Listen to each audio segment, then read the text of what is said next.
Bonjour, je m'appelle Luis Edouedou Ntsama, je suis équato-guinéen, volontaire restauration au 9e jeu de la francophonie Kinshasa 2023. Aujourd'hui, je viens parler de deux sujets principaux. Le premier est d'expliquer sur la francophonie et son fonctionnement, et le deuxième est le rôle qui joue la francophonie dans le renforcement du sentiment d'appartenance à la francophonie. D'abord, je vais vous parler de la francophonie puisque c'est une organisation internationale regroupant les pays qui ont en commun la langue française. Elle a été créée en 1970 et son siège est à Paris, France.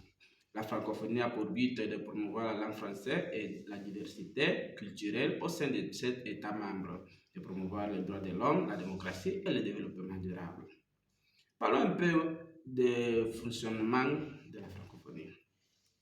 Le fonctionnement de la francophonie est assuré par l'Organisation internationale de la francophonie, la OIF, et cette OIF est dirigée par un secrétaire général nommé par les chefs d'État et gouvernements membres de la francophonie.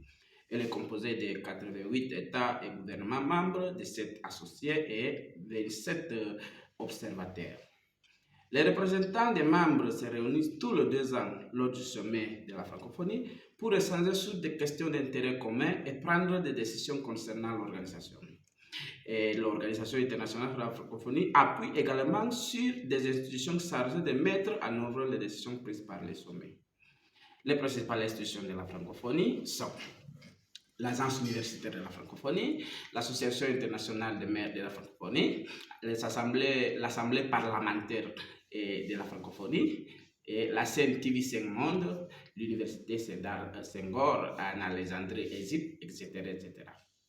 Relatif au rôle qui joue le jeu de la francophonie dans le renforcement du sentiment d'appartenance à la francophonie, il faut vous dire que le jeu de la francophonie a un rôle important dans le renforcement du sentiment d'appartenance à la francophonie parce qu'il permet de rassembler des jeunes talents francophones issus de différents pays et pour des compétitions culturelles et sportives. C'est l'occasion pour ces jeunes de se rencontrer, d'échanger, de découvrir des cultures différentes et de tisser des liens avec des autres francophones. Cela contribue à renforcer la solidarité et la coopération entre les pays membres de la francophonie. Et en disant les jeux de la francophonie permettent également de promouvoir la pratique sportive et de valoriser la diversité culturelle des pays membres.